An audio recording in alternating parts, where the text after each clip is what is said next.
New York शहर का दिल दहला देने वाला सन्नाटा अब एक भयानक हकीकत बन चुका था। साल 2012 तक आते आते कैंसर का इलाज समझी जाने वाली क्रिपिन वायरस की वो चमत्कारिक दवा इंसानियत की सबसे बड़ी तबाही साबित हुई। 90% से ज्यादा आबादी मारी जा चुकी थी और बाकी बचे लोग खूंखार, रोशनी से नफरत करने वाले डार्क सीकर्स बन चुके थे। इस पूरे तबाह हो चुके शहर में अकेले बचे थे डॉक्टर रॉबर्ट नेविले, एक आर्मी साइंटिस्ट जो खुद इस जानलेवा वायरस से प्रतिरक्षित इम्यून्स थे। अपनी अकेली जर्मन शेफर्ड कुतिया सैम के साथ नेविले हर दिन अपनी जिंदगी दांव पर लगाकर इस खंडहर बन चुके शहर में घूमते थे। सुबह सूरज ढलने से पहले तक वे दवाइयों, खाने की तलाश करते और रेडियो पर हर रोज एक ही संदेश प्रसारित करते, मेरा नाम रॉबर्ट नेविले है, अगर कोई भी बाहर जिंदा बचा है तो तुम अकेले नहीं हो। लेकिन नेविले सिर्फ अपनी जान बचाने के लिए नहीं जी रहे थे। उनका असली मिशन था इस महाविनाश का तोड़ ढूंढना। अपने घर के तहखाने में बनी एक सीक्रेट लैब में वे लगातार चूहों और डार्क सीकर्स पर नए नए सीरम का परीक्षण करते आ रहे थे। सालों की नाकामयाबी के बाद आखिरकार कंपाउंड 6 नाम की दवा ने एक संक्रमित चूहे पर असर दिखाया। नेविले को उम्मीद की एक किरण दिखी। इंसान पर ट्रायल करने के लिए उन्हें एक जिंदा संक्रमित डार्क सीकर की जरूरत थी। नेविले ने एक बेहद खतरनाक योजना बनाई और शहर के अंधेरे हिस्से में जाल बिछाकर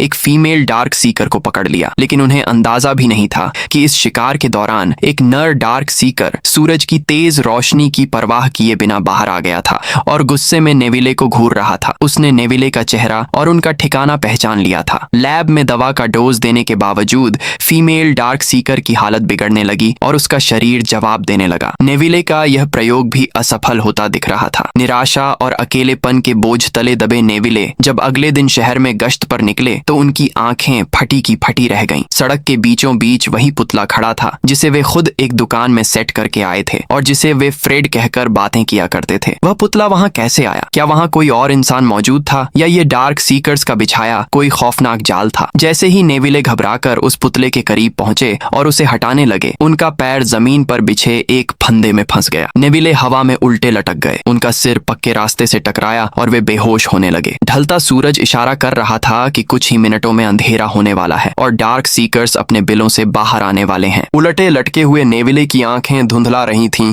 और सूरज तेजी से क्षितिज के नीचे ढल रहा था। होश में आते ही उन्होंने देखा कि उनका चाकू जमीन पर गिर चुका है और उनके पास वक्त बेहद कम बचा है। किसी तरह हिम्मत जुटाकर अपने शरीर को ऊपर खींचते हुए उन्होंने फंदे की रस्सी काटी और जमीन पर आ गिरे। गिरते ही उनका अपना ही चाकू उनके पैर में गहराई तक धंस गया। दर्द की तेज चीख के साथ वे कराह उठे, लेकिन असली दुस्वप्न तो अभी शुरू होना था। सूरज की आखिरी किरण ढलते ही सामने की अंधेरी इमारत से खूंखार संक्रमित कुत्तों का एक झुंड बाहर निकला। उनके मुंह से लार टपक रही थी और आंखों में सिर्फ खून का प्यास थी। जख्मी पैर के साथ नेविले अपनी वफादार कुतिया सैम की मदद से उन आदमखोर कुत्तों से भिड़ गए। गोलियों की गूंज और चीरने फाड़ने की खौफनाक आवाजों के बीच नेविले ने कुत्तों को तो मार गिराया, लेकिन इस खूनी लड़ाई में एक भयानक अनहोनी हो चुकी थी। एक संक्रमित कुत्ते ने सैम को गहराई से काट लिया था। नेविले का दिल दहल गया। वे बदहवास होकर सैम को अपनी बाहों में उठाकर घर की ओर भागे। अपनी लैब में पहुंचकर नेविले ने उम्मीद की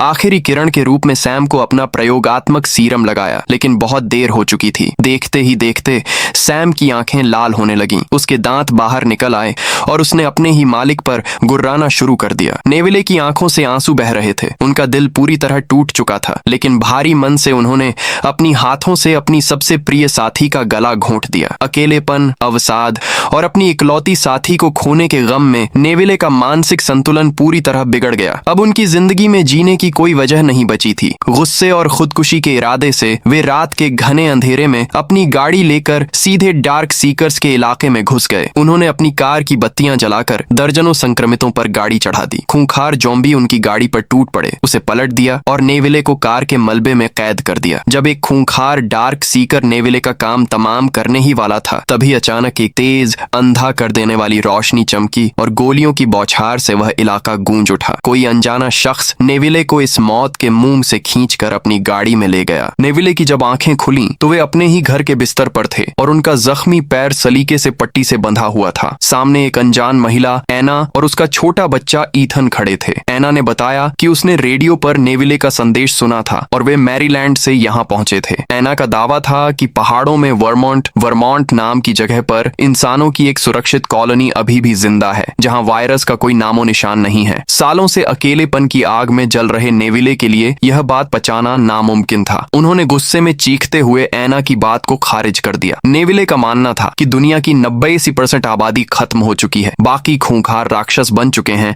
और कोई भगवान या सुरक्षित ठिकाना अब इस धरती पर मौजूद नहीं है। बहस और तनाव के बीच नेविले का ध्यान अचानक इस बात पर गया कि एना रात के अंधेरे में उन्हें बचाकर उनके घर तक कैसे पहुंची। एना ने मासूमियत से कहा कि जब वह उन्हें बचा रही थी तब भोर की हल्की रोशनी होने ही वाली थी। यह सुनते ही नेविले के चेहरे का रंग उड़ गया, उनके माथे पर पसीने की बूंदें छलक आईं। भोर की रोशनी? नेविले ने कांपती आवाज में पूछा। अगर एना उजाला होने से पहले नेविले के घर तक पहुंची थी तो इसका सीधा मतलब था कि डार्क सीकर्स ने उनका पीछा किया था और उन्हें नेविले के सीक्रेट ठिकाने का रास्ता पता चल चुका था। नेविले ने बदहवास होकर पूरे घर की लाइटें बंद करने का हुक्म दिया, लेकिन बहुत देर हो चुकी थी। बाहर की खामोशी को चीरती हुई सैकड़ों पैरों की धमक सुनाई देने लगी। खिड़कियों के शीशे थरथराने लगे। जब नेविले ने पर्दे के कोने से बाहर देखा तो उनके पैर तले जमीन खिसक गई। दर्जनों डार्क सीकर्स ने उनके घर को चारों तरफ से घेर लिया था और उनका अल्फा लीडर गुस्से में दाहड़ते हुए सीधे घर के मुख्य दरवाजे की तरफ बढ़ रहा था। घर के मजबूत लोहे के दरवाजे और खिड़कियां डार्क सीकर्स के भयंकर हमलों से ताश के पत्तों की तरह टूटने लगे। नेविले ने एना और ईथन को फौरन नीचे अंडरग्राउंड लैब में छिपने के लिए भेजा और खुद अपनी असाल्ट राइफल लेकर मोर्चे पर डट गए। ऊपरी मंजिल की बत्तियां धमाकों के साथ फटने लगीं। नेविले ने एक के बाद एक कई ज़ॉम्बीज़ को गोलियों से भून डाला, लेकिन उनकी तादाद बेहिसाब थी। अल्फा लीडर के एक इशारे पर खूंखार राक्षसों का झुंड